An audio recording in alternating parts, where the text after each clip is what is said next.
basically the creme de la creme, the best of the best audiobooks. Like, you don't need any other list. This is it. Hello my lovely people, my name is Michaela. Welcome back to my YouTube channel where we talk about all things books. In today's video, we're going to be talking about some of my favourite audiobooks. Now, when you talk about audiobooks, it's a bit of a controversial topic for some reason or another, and people like to make you believe that audiobooks don't count as reading. Well, I'm here today to tell you that they do count as reading. That is very ableist. And that is all I'm going to say on the matter, because quite frankly, if somebody's dumb enough to tell you that, then they're not worth wasting your time on. So I'm going to tell you exactly where I listen to my audiobooks, as I do listen to them in a few different places. And I'm also going to cover a wide range of genres, not just thriller books. So I'll timestamp everything down below. So if there's a specific section that you're looking for, please feel free to skip. And without further ado, please hit that subscribe button. Thank you for being here, and let's get into it. So when we think of audiobooks, the first place that I feel like people are always recommending is Audible. I feel like that's the most well-known audiobook platform that's currently out there. But I do feel like their system is a bit outdated in the fact that you get 1 credit a month. I think it's for $7.99, and that's the only credit you get for the month. Any other books you want to listen to, you have to buy extra credits, which are quite expensive. So essentially, if you buy that audiobook using that credit, you then don't get another one until next month, even if you don't like the book. Actually, I do think they have a return policy, but you can only listen to like a certain amount of it before you have to send it back. But like I said, I feel like it's quite an outdated system. So it isn't one I typically use all the time. I also use some other audiobook streaming sites. But the beauty of Audible is, I would say like 99% of audiobooks you want are going to be on there. So I do keep my subscription for that reason, in case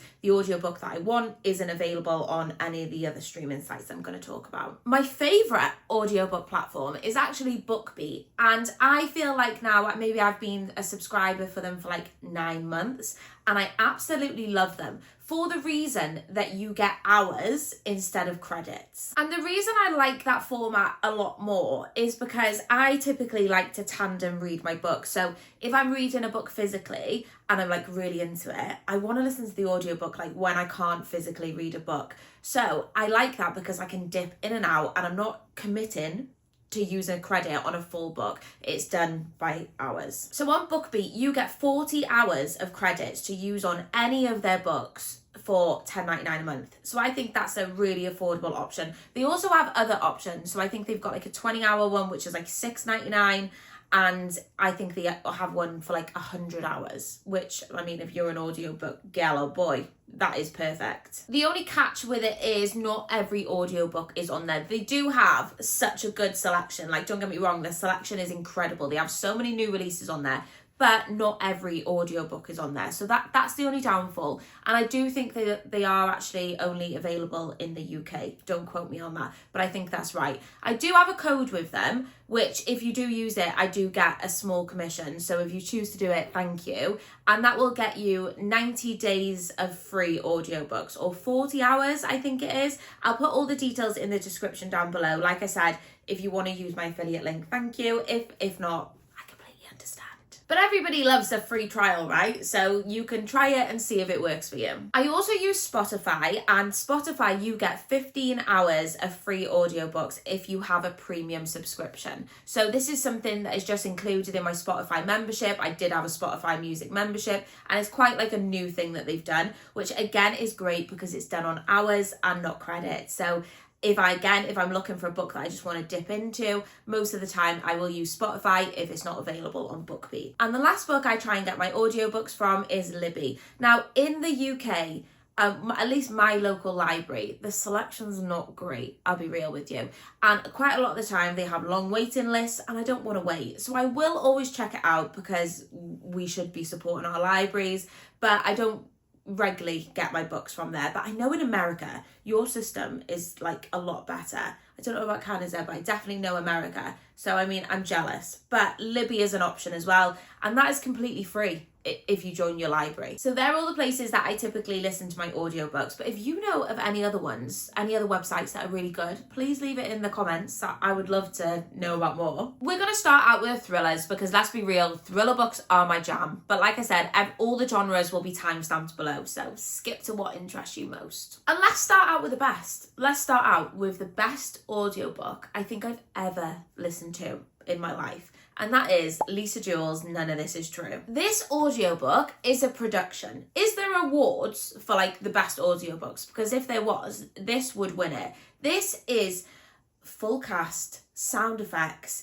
It feels like a TV show, but like in my ears. Lisa Jewell is my queen of thrillers. I literally think that she can do no wrong. And in this book, we meet two women called Alex and Josie when they meet in a pub one night. And they realise that they are both celebrating their 40th birthdays. They were both born on exactly the same day, in exactly the same hospital, and they're exactly the same age. So they are birthday twins. However, their lives could not be more different if you tried. Alex is a successful podcaster. She lives in this amazing home. She's got her children. She's got a husband. She's like happily married. However, Josie is married to a man that is a lot older than her, and they've been together since she was quite young. And her life is just nothing like Alex's. And Josie starts to worm her way into Alex's life. She starts to arrange meetings between them, like where they accidentally bump into each other and they're like, oh, didn't expect to see you here. But Josie then convinces Alex to do a podcast on them both about the fact that they're birthday twins and their lives. But how much of what Josie is saying is the actual truth? Because she's got some pretty wild stories. She's a very quirky character. She loves denim. Like that's something that sticks in my mind when I think of Josie. Like she's a double denim rocker. So I think as the story progresses, it's told in a really unique way. It's told in the form of like a Netflix documentary. It's told in the form of podcast style. And I just think that works so well on audio. Like I said, it is a production. People that tell me that they're not interested in audiobooks, I'm like, no. You, my friend, have not listened to None of This Is True. But by saying that, if you listen to this as your first audiobook, your expectations for all audiobooks going forward are going to be peaked. Another book that I think is like top tier audiobook. This is basically the creme de la creme, the best of the best audiobooks. Like you don't need any other list. This is it. And that is Listen for the Lie by Amy Tintera. I actually listened to this audiobook in one day. I was at work and I had it on in my ears and I could not stop listening. This is another thriller book with the podcast trope, and I think that trope works really well on audio, as the production companies do usually then put the sound effects in and you do kind of feel like you're listening to a podcast. So I think if you find a book with a podcast trope, typically it's also going to be really good on audio. In this book, Lucy and Savvy are two best friends. They are childhood best friends. You literally can't separate them. Where one is, the other is. But one night, Lucy is found walking the streets covered in blood. And it so happens that she's covered in her best friend's blood. So she's peak suspect number one. She's killed her best mate. However, there's just not quite enough evidence to put her behind bars. There's not. And Lucy herself has amnesia. She claims she can't remember what happened. She doesn't know if she killed her best friend or not. Fast forward, I want to say like 5 years, and Lucy is struggling with the fact that she's lost her best friend and this like constant guilt that she may or may not have done it. And people are accusing her. And now a podcaster is making a podcast all about it because he's convinced that Lucy did do it. But this book, despite having a really good thriller book, is also so funny. This has got some of the best characters in it. Like Lucy's grandma, if you know, you know. Like it has such good dark humour. It had me laughing out loud so many times. And then the thriller plot was also still really strong. So like two strong like plots together. I had no idea where it was going. I absolutely loved it. I gave it 4.5 stars, but in reality it was a 5-star book. Let's be real. It's one of those books that have just like stayed with me. And yeah, the audiobook, again, full production, sound effects, well, it's a movie in your ears. You know how I said before that podcast tropes work really well on audio? Well, I'm sorry, but the next one is a podcast trope. This is the last podcast trope one, I promise. The Night Swim by Megan Goldin, in my opinion, doesn't get the hype it deserves. I absolutely loved this book. I do want to preface this by saying that this is quite a dark thriller. Like, it covers some extremely heavy topics. Like, it focuses a lot on essay. So if things like that bother you, then please skip this book. Please always check your trigger warnings. So the book follows a successful true crime podcaster named Rachel. She has this podcast that has just blown up overnight, and she focuses on cases that didn't get unsolved, or like people who have been wrongly accused. And she's going to a town to investigate the crime of a boy that was like one of the best swimmers in his school, and he was accused of sexually assaulting a girl from his class. But when she gets to the town, somebody keeps on sending her letters and talking about a crime that happened 20 years ago, basically saying like, my sister was drowned, nobody believed me, please help me uncover it. But these letters are anonymous. She's got no idea who they're coming from, but they are just begging for her help. So yeah, like I said, this is a very, very heavy book, but I just thought it was so well done. I thought the way that the situations were handled was so good. The podcast element of it kept me intrigued. It was just a really, really good book. A good audiobook. Same, you know. This is actually part of a series, and the next one in the series is called Dark Corners. Now listen, I don't know what Megan Goldin did to Rachel Crowell in the second book, but like, it felt like a completely different character. It didn't feel like a carry-on of the previous book at all. I gave that book 1 star. So don't read that one, but listen to The Night Swim by Megan Goldin, because honestly, wow. And the last one I want to talk about in thrillers is The Passengers by John Marrs, because in this book, you're not allowed to drive your own car anymore. If you drive your car, that's illegal. You have to have a self-driving car. Think Teslas. And then this book follows 8 people who are in their self-driving cars. They're just going about their day, and then all of a sudden the doors lock, the screen turns on and says, you're gonna die. And all of these 8 people are being driven to their deaths while it is being live streamed on the internet, and the public get to vote on who lives and who dies. I mean, that's actually terrifying, isn't it, to be honest? When you actually sit and think about that, that's actually fucking terrifying. But then the catch is that secrets start to be revealed about all of these people and things that they might have done wrong. So the public then get to use that information to help them decide on who lives and who dies. I actually think that like all of John Marrs's books are really good on audio, especially like his near future dystopian ones, because yeah, they come with the sound effects. You're really immersed in the story. And to me, that's what makes a good audiobook, where like you're fully into it. Okay, we're going to move on from the thrillers, and we're just going to lightly touch on sci-fi and fantasy, because I'm not a sci-fi or fantasy girl. However, I do have a couple of books that I have enjoyed when I've listened to them on audio in this genre. And the first one is Project Hail Mary by Andy Weir. Now, full disclaimer, I didn't actually love this book, but I did think the audiobook was incredible. This book is so fast-paced because our main character literally wakes up on a spaceship, cruising into space.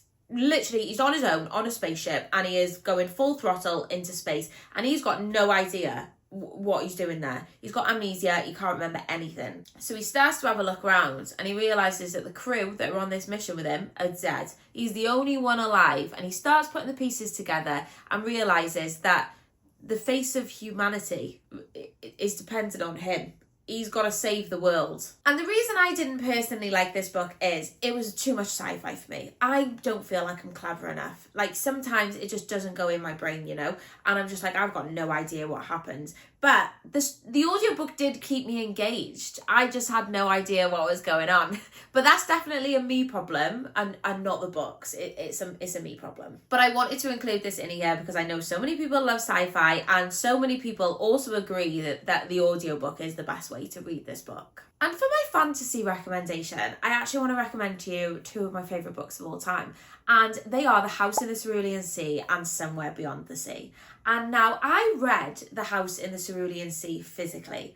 And then when Somewhere Beyond the Sea came out, I wanted to do a reread of it. And I thought, do you know what? I'll just do it on audio. And let me tell you, that changed everything. This was already one of my favourite books of all time. Like, anyway, like, I absolutely adore it. But the audiobook just brought these characters to life. So I would describe this book as a cozy fantasy versus like a fantasy. It's definitely a fantasy, but like more like a cozy fantasy. There isn't much world building, etc. And we meet a man he's a bit like a social worker. He goes round and he makes sure that the magical children are all kept in check. They're not causing too much havoc. And one day he gets sent to a house in the Cerulean Sea. And in this house, it contains like level 4, like dangerous children. Like one of them is called Lucy, because his name's Lucifer, really. And he is the son of Satan. But he's just a 7-year-old boy. And it just contains the most amazing group of children. It's like a found family story. It is just, it's just the most wholesome book ever. But like I said, the audiobook brought these characters to life for me. Props to the audiobook narrator, because honestly, the voices that he gave these children, the voices he gave all of the characters, I was sitting there, I was actually like, I screen recorded like the audio and sent it to some of my friends, and I was just like, this is what Chauncey sounds like. And I can't. So I think even if you've read this book physically, try it on audio, because it just added like a whole nother layer for me. It makes me happy like talking about it. And I think this is an audiobook I will forever continue to listen to, because it was amazing. Now, the next couple, I didn't know what to categorise them as. I don't know, like, where some are historical, some are contemporary, so we're just going general fiction. That's what we're going to categorise them as. If you are a cat lover, like me, you need to read Cat Lady by Dawn O'Porter. If you're not a cat lover, don't read this book. In Cat Lady by Dawn O'Porter, we meet Mia. Mia is a successful woman. I want to say she's in like her 30s or like early 40s. She's successful. She has a high-flying job. She's got a husband. She's a stepmom. She's thriving in life. And then one day a massive event happens and she has nothing. All she has is her and her cat. And she kind of just has to start again. And the book is about her, I guess, finding herself like in her late 30s, early 40s and starting again. And also her cat is her world. Like, that's the key part of the story. Like, her cat, like, she'll do anything for. And I mean, same. Now, don't get me wrong, this is just a basic audio book, but the narrator was incredible. There's no sound effects, there's no production, anything like that. It is just a basic audio book. But the narrator just did the most fantastic job. She kept me engaged throughout the whole way through, and I cried at an audiobook. It takes a lot for me to cry anyway. Like, most of the time, even when I'm reading, I'm not attached enough to be able to cry. But I was so attached to this book and just like this narrator who just told the story in the most amazing way. I was driving to Harrogate Crime and Thriller Festival. It was last year and I was crying driving down the motorway. So I would say this is perfect for people who are maybe in their 30s and like cats. That's who I would recommend this book to. The Grace Alone by Kristen Hanna is actually the most recent audiobook that I've finished. I literally finished it, I want to say 2 days ago, and wow, what a book. We meet Lenny, and Lenny is 13 years old and her dad has just returned from the Vietnam War. So her and her family are trying to adjust to becoming a family again, and her dad sadly has PTSD. He's come back from Vietnam and he's just not the same. He's quite reckless, he makes very rash decisions, and one day he turns around to his family. They live in Washington, and he's like, we're moving to Alaska. We're moving to Alaska in the middle of nowhere into a house which has got no electricity, no running water. We're off. Lenny's mum will do anything for her dad, so she agrees. So they move off to Alaska to start their new life. And let's just say, goes down. This was one of the most heart-wrenching books I've ever read. I like it when we follow characters for like a long period of time, and we do that in this book. And I think you should go into this book pretty blind, but still check in your trigger warnings because it is quite a heavy book. But Kristen Hanna just has the most incredible way of telling a story. This is a no-frills audiobook. It is just the narrator, but the narrator does the most amazing job. I actually can't imagine reading Kristen Hanna's books any other way apart from on audio. This is, I want to say, the second one. I did the women on audio, and again, that was incredible. And these books are extremely heavy, and I think reading them physically would be too much. And the audiobook narrator that they get is she just keeps you engaged the whole time. Absolutely incredible.